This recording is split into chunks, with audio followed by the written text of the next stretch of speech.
Chromatography helps scientists separate, identify, and analyze the invisible components of any mixture. In the next few minutes, you will go from zero to understanding every major type of chromatography, including paper, thin layer, column, gas, and HPL chromatography. Let's start with how it all works. Chromatography. It is a technique used to separate different components of a mixture.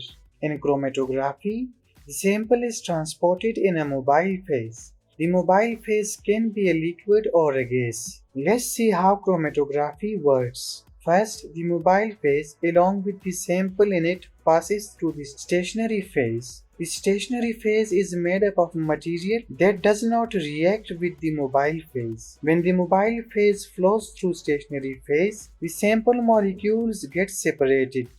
Remember, the sample molecules float on the stationary phase at different speeds. This is because different sample molecules react differently with the stationary phase. The sample molecules which interact weakly with the stationary phase move fast. Therefore, they travel to the bottom part of the stationary phase. Those sample molecules which interact directly with the stationary phase move slowly. Therefore, they stay at the top part of the stationary phase. Applications of chromatography. Chromatography is used for the analysis of different substances like drugs, hormones, and vitamins, etc. It is also used for the separation of proteins, carbohydrates, and amino acids. It is a brilliant technique for the analysis of complex mixtures. Chromatography is also used to identify and determine the molecular weight of proteins. The name chromatography is derived from two Greek words, chroma, which means color,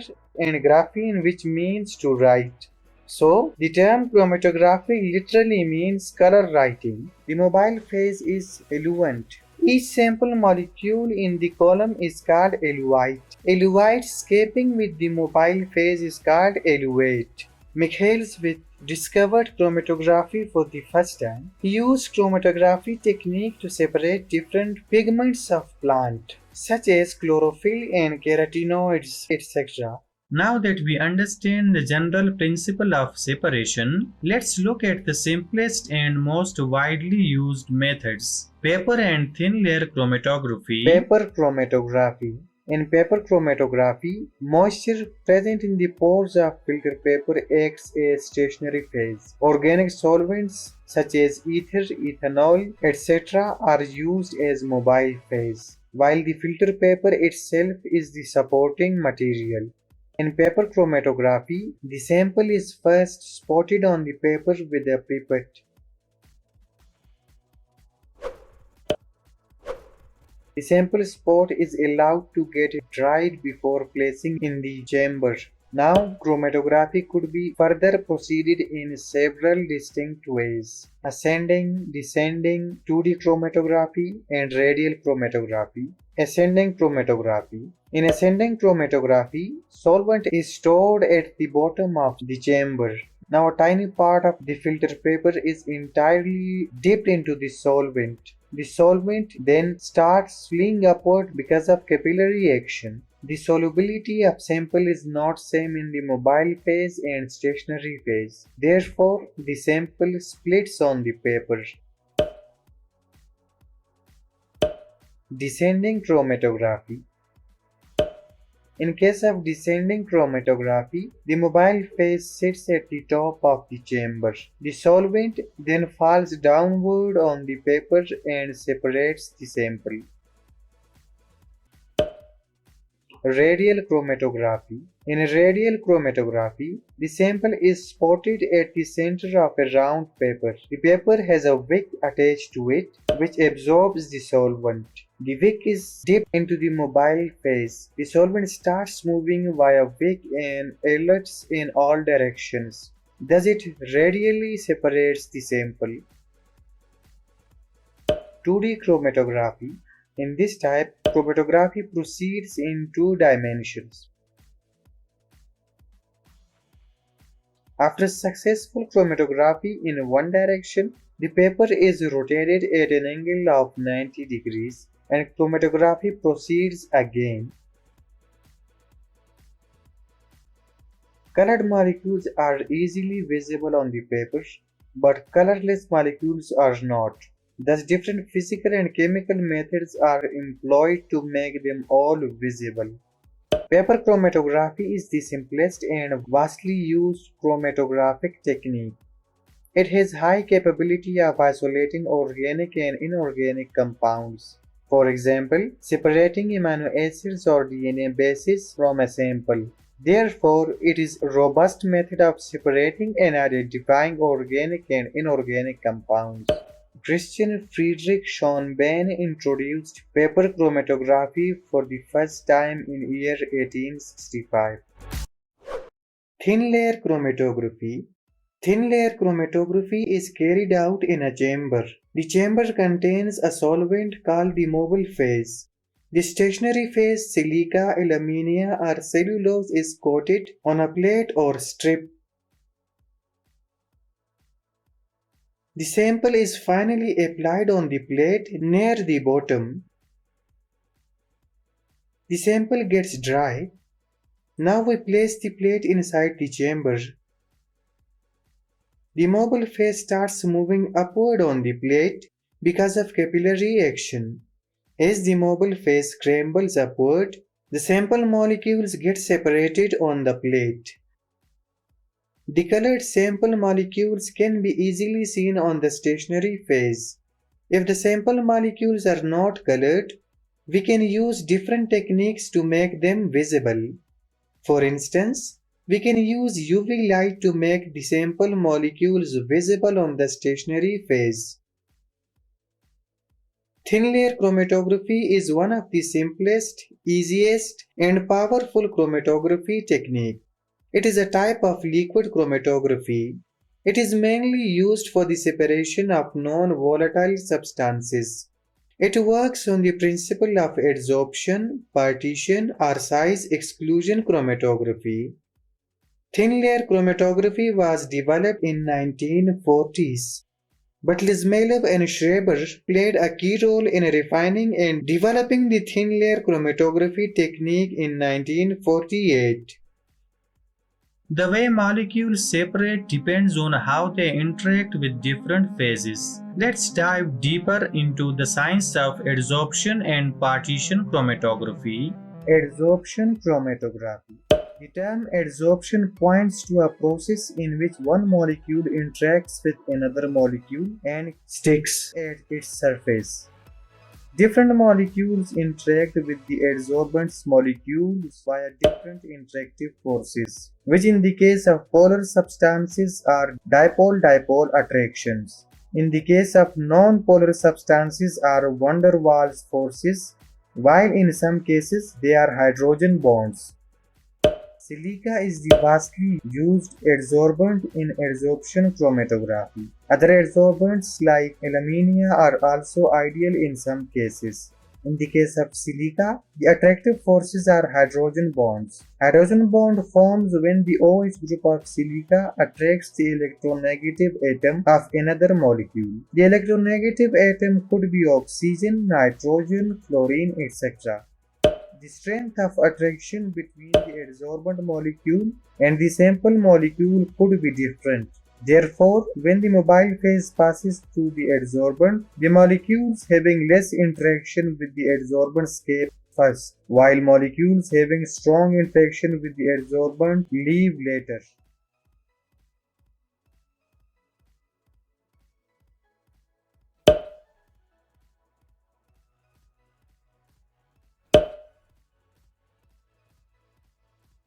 In summary, adsorption chromatography is based on attraction between adsorbent and sample molecules. The sample molecules attract differently with the adsorbent molecules. The sample molecules then migrate with the solvent, but those which interact less with the adsorbent leave first. Liquid-liquid chromatography.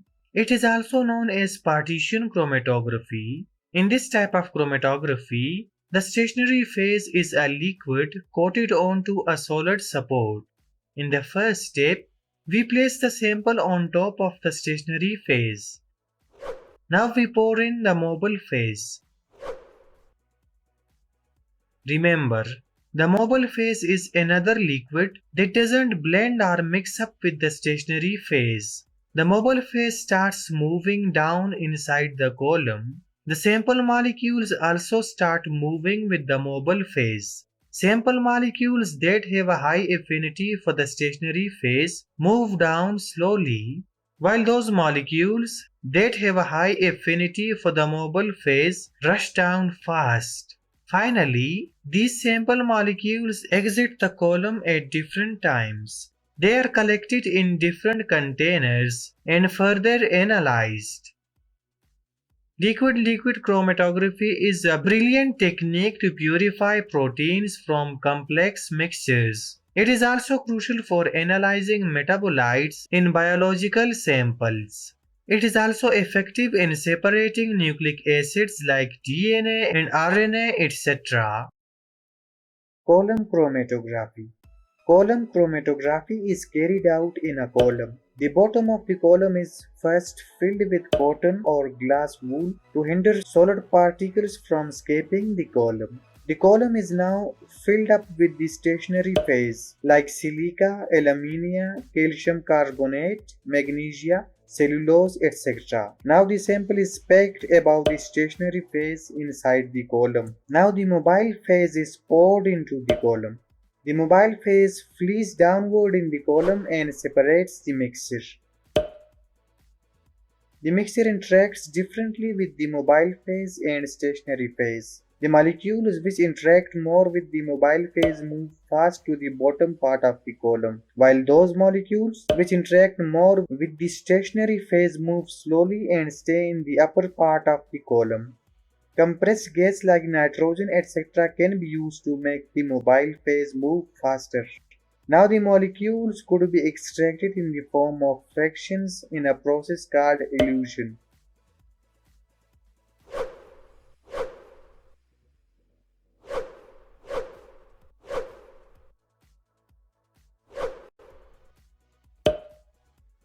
In elution, the mobile phase is eluent. Eluite is the sample molecule in the column, and eluite escaping with mobile phase is eluate, or the sample molecule mixed with the mobile phase which is escaping the column is termed as eluate. The column is being prepared in two distinct ways: dry method and wet method. Wet method or slurry packing. The stationary phase blends with the mobile phase and forms a slurry. The slurry is then steamed into the column. Dry method. In the dry method, the dry powder of the stationary phase gets added directly into the column.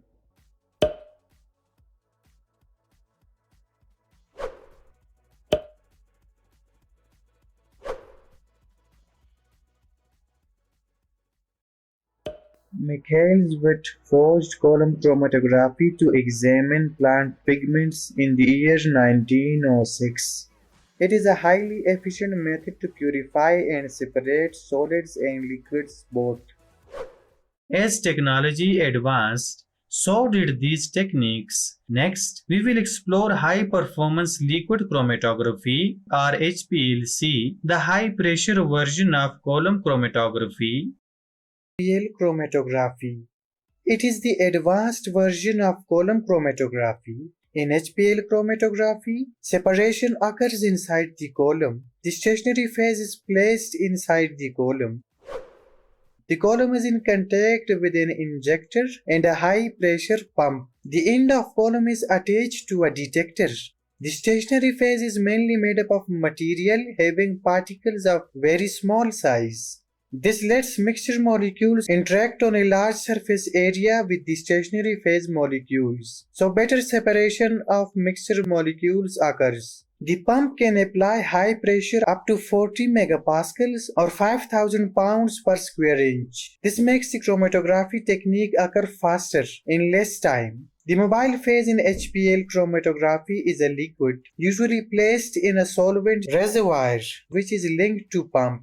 The pump forces the solvent molecules to move through the column with high pressure. The sample is inserted into the column via injector. Inside the column, the sample molecules interact with the stationary phase and get separated. The detector detects each sample molecule which is escaping the column. The detector then sends signals to a computer, which displays these signals as peaks on a graph. This graph is usually known as the chromatogram. Types of HPL chromatography. Normal phase HPLC. In this type of HPLC, the mobile phase is non-polar, while the stationary phase is polar and has charges on it. The polar sample molecules interact with the stationary phase and stick to it, while non-polar sample molecules escape the column with the mobile phase. Reverse phase HPLC. In this type of HPLC, the mobile phase is polar and has charged molecules, while the stationary phase is non-polar and has no charge. The non-polar molecules cling to the stationary phase inside the column, while polar molecules escape out with the mobile phase. Size-exclusion HPLC. In this type, the stationary phase molecules are highly porous. Molecules are separated based on their size. So smaller sample molecules get arrested in these pores and move slowly.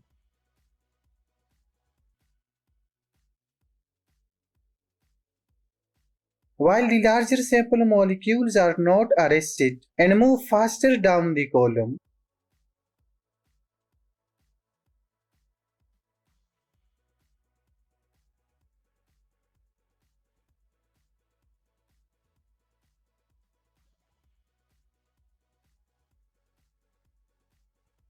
This way, the sample molecules get separated based on their size. Ion exchange HPLC. In ion exchange HPLC, the stationary phase has either positive or negative charges on it.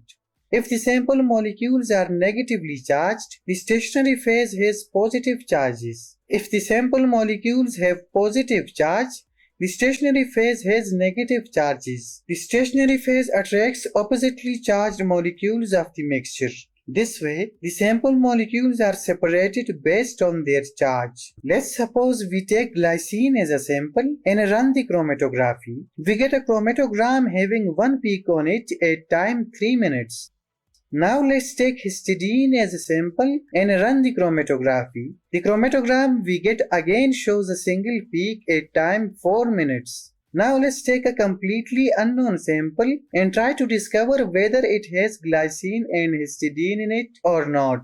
When we run chromatography, we get 3 peaks on the chromatogram, one at time 2 minutes, another at time 4 minutes, and the other at time 7 minutes. The peak at 4 minutes depicts histidine in the sample. This means the sample has histidine but lacks glycine, as it shows no peak at time 3 minutes. Using HPL chromatography, we can also divulge the concentration of a sample component. Let's look at an example. Let's take 5 mg glucose as a sample and run HPLC. We get this chromatogram with one peak on it at time 3 minutes. Let's take an unknown sample containing glucose and some unknown components. Our goal is to discover whether the amount of glucose in this unknown sample is 5 mg or not. When we run chromatography, we get a chromatogram having 3 peaks on it. The peak at 3 minutes represents glucose. Now let's compare the area of this peak with the area of peak on the chromatogram we obtained a bit earlier.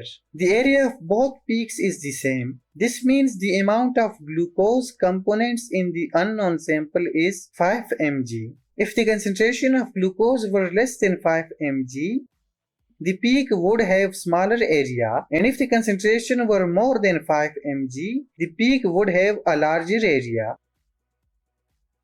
Different materials can make stationary phase, like silica, alumina, silicate, and cellulose, etc. But silica gel is the most commonly used material for it. The solvent can be polar or non-polar, depending on the nature of mixture molecules. Different solvents are used as mobile phase in HPL chromatography like ether, benzene, toluene, and chloroform, etc. The column is always made of tough material which can withstand high pressure. It is mainly made up of smooth pore stainless steel or heavy walled glass tube. Length of the column varies from 5 cm up to over 20 cm, and diameter of the column is mostly 4.5 mm. Different types of detectors are used in HPL chromatography like spectrophotometer, fluorometer, UV detector, IR detector, electrochemical detector, etc. HPL chromatography is also called high pressure liquid chromatography or high performance liquid chromatography. Applications of HPL chromatography. HPL chromatography is widely used in biological, food, pharmaceutical, environmental, and industrial processes. It could be used both for qualitative and quantitative analysis. So we use HPL chromatography mainly to identify, quantify, or purify a particular substance or compound. Therefore, it is a brilliant technique to analyze complex mixtures, usually in research. It is a very useful technique to purify chemical compounds. We can use this technique to examine water and air pollutants. We can employ this technique to investigate food and drug products, etc. Finally, we will look at specialized techniques like gas chromatography and ion exchange. Gas chromatography. In gas chromatography, the separation occurs in a long column. The column used in gas chromatography is longer in size and coiled. The column is coiled to make it fit inside a container called chamber or column oven. The length of the column is kept long for the sake of better separation. The column could be of different types like packed column and capillary column. Packed column is shorter in length and has a large diameter, while the capillary column is longer in length and has less diameter. The stationary phase is packed inside the column. In gas chromatography, the mobile phase is inert or non-reactive gas like helium or nitrogen. This inert gas acts as a carrier. The mobile phase is stored in a cylinder that is connected to the column. The sample molecules are first mixed with a volatile solvent. The mixture is then inserted into the injector which is connected to the column.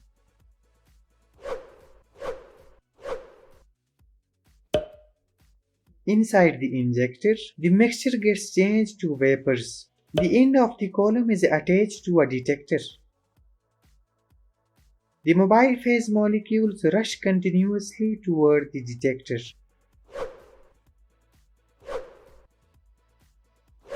So these inert gas molecules force the mixture molecules to run toward the detector inside the column.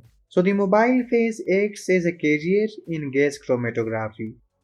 High volatile molecules show no affinity towards the stationary phase, so they move faster and reach the detector first. Low volatile mixture molecules show more affinity towards the stationary phase and get attracted by the stationary phase, so they move slowly and reach the detector later.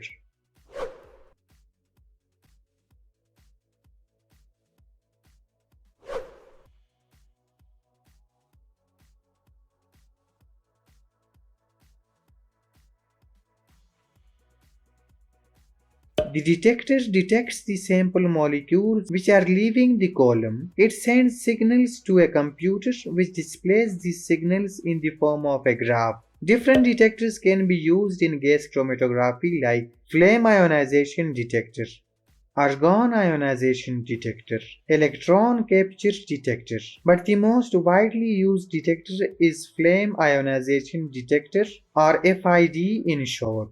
FID has access to hydrogen and oxygen. It uses this hydrogen and oxygen to produce a flame. Let's divulge the working of FID. When the sample molecules pass through it, it ignites them in the flame and makes them ionized. The flame is surrounded by electrodes. The electrodes then attract these ions and send signals to the computer in the form of current. The computer reads these signals and displays them in the form of peaks on a graph. This graph is also known as the chromatograph. Area of the peak determines the quantity of that sample component in the mixture. The number of peaks shows how many components or types of sample molecules are present in the mixture. Let's understand this through examples. Suppose we have acetone as the solvent without any sample dissolved in it. When we run chromatography, we get a single peak on the chromatogram at time 1 minute. Now we add a sample of M1 molecules in acetone and run the chromatography. We receive two peaks this time, one at time 1 minute and the other at time 3 minutes. The first peak represents acetone molecules and the second one represents M1 molecules. Now let's mix a sample of M1 and M2 molecules with acetone. When we run chromatography, we get 3 peaks on the graph. First at time 1 minute, the second at time 3 minutes, and the third at time 6 minutes. The first peak represents acetone, the second peak represents M1 component of the sample, the third peak represents M2 component of the sample. Area of third peak is the highest. So it means the concentration of M2 is greater than M1 and acetone molecules in the mixture. Now let's take a completely unknown mixture and find out whether it has acetone, M1 and M2 molecules in it or not. When we run chromatography, we get a chromatogram having 3 peaks on it. We know the retention time of acetone, M1 and M2 molecules from previous examples. Retention time is actually the time which a component of the sample consumes from its injection till escaping out of the column. In this chromatogram, the first peak appears at time 1 minute, the second peak appears at time 4 minutes, and the third one appears after 6 minutes. So it means the first peak in this graph represents acetone, the second peak represents some unknown component of the mixture, and the third peak represents M2 component of the sample. So this unknown mixture contains acetone and M2 molecules but lacks M1 molecules. Ion exchange chromatography. Ion exchange chromatography is carried out in a column. First, the stationary phase is filled in the column. The stationary phase is also known as the ion exchanger. The stationary phase has a particular charge. Thus, it attracts the oppositely charged molecules from the mixture. Depending on the requirement, ion exchange chromatography operates in two modes: cation exchange and anion exchange. Cation exchange. In case of cation exchange, the stationary phase has negative charges on it. When the mixture is poured into the column, the stationary phase attracts positively charged molecules or anion from the mixture. Other molecules are then washed away. Anion exchange. In case of anion exchange, the ion exchanger has positive charges on it. When the mixture is steamed into the column, the stationary phase attracts negatively charged molecules or cations from the mixture and arrests them. Other molecules are then washed away from the column. Now to extract the target or bonded molecules, the pH or ionic strength must be changed. To achieve it, we add a buffer of different pH or ionic strength into the column. When the pH changes, the target molecules separate from the stationary phase and flee out of the column. Ion exchange chromatography is a brilliant technique to extract ions and charged molecules from a mixture. It is mainly used to extract proteins, sugars, and amino acids from a mixture, to isolate inorganic ions from a solution, to kick out ionic impurities from a solution, for the softening of hard water, to isolate enzymes from a mixture, etc. Affinity chromatography. Affinity chromatography is carried out in a column. First, the stationary phase or matrix is being filled in the column. Different substances are usually used as the stationary phase, like silica, agarose, and cellulose, etc. The stationary phase contains ligands. Ligands are specific molecules that attract and capture certain molecules from the mixture. Ligand molecules stick to the matrix molecules via a covalent bond. Now the mixture containing different molecules is poured into the column. The mixture flees downward in the column because of gravity. Certain molecules of the mixture show high affinity to the ligand molecules. So ligands attract those molecules and arrest them. The other molecules, which do not show affinity to the ligand molecules, are then kicked out of the column. Now the bonded or target molecules are usually dragged out of the column in two distinct ways, using a buffer and using competitive inhibitors. When a buffer of different pH is added,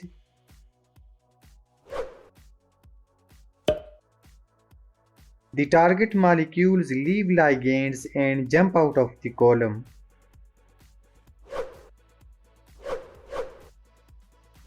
The target molecules also leave ligands when competitive inhibitors are added. When competitive inhibitors enter into the column, they bind with the ligand molecules. The target molecules leave ligands and escape the column.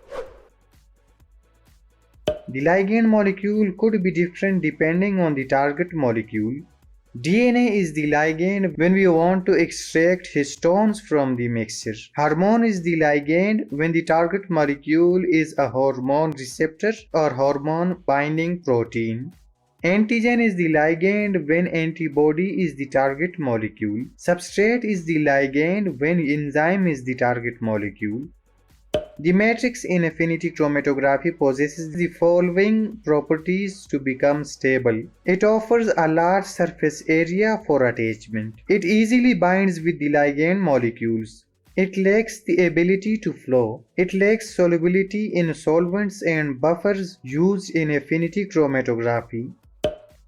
Affinity chromatography is an incredible method for the isolation of biological macromolecules from a mixture. It is mainly used for the extraction of enzymes, antibodies, and nucleic acids, etc. from a mixture. The separation in this technique is based on affinity.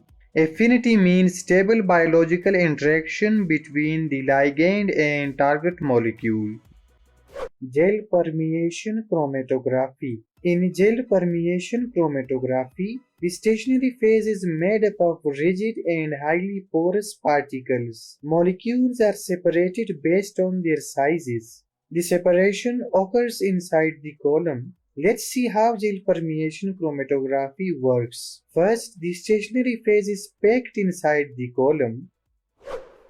The column is in contact with the injector and a pump. At the end of column, there is a detector attached which detects the escaping molecules. The pump continuously pumps the mobile phase towards the column. The sample is injected inside the injector. The injector is the spot where the sample combines with the mobile phase and moves toward the column. When the sample reaches the column, the sample molecules get separated. Let's see how this happens inside the column. When the small sample molecules pass through the stationary phase, they get trapped in the pores of stationary phase.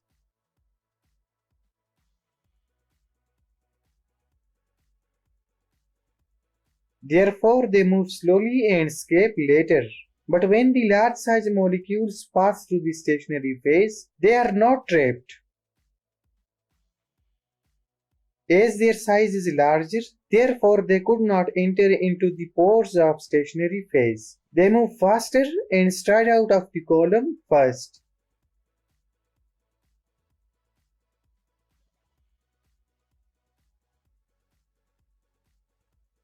The detector detects molecules when they escape out from the column. It then sends signals to a computer which displays them in the form of peaks on a graph. This graph is also called the chromatogram. Applications of gel permeation chromatography. Gel permeation chromatography is a brilliant technique for studying natural organic material. It also helps to find out the molecular weight of soluble organic substances. Gel permeation chromatography is helpful in finding out the characteristics and stability of natural organic substances in water. It is an essential technique for the analysis of large or macromolecules such as proteins, etc. The stationary phase could be made of different materials like dextran, polyacrylamide, and agarose. Discovery. Gel permeation chromatography was first invented by Leith and Ruthven in year 1955. Gel permeation chromatography is also called size-exclusion chromatography and molecular sieve chromatography. And that's chromatography, from a simple strip of paper to machines that can identify a single molecule in a billion. You now understand the principles, the techniques, and where each one is used in the real world. If this helped you with your studies, hit like and share it with someone who needs it. If you really found value in this, the super thanks button means the world to us. It keeps these animations coming. Subscribe for more complete science guides. And next up, we are covering electrophoresis, another essential separation technique. See you there.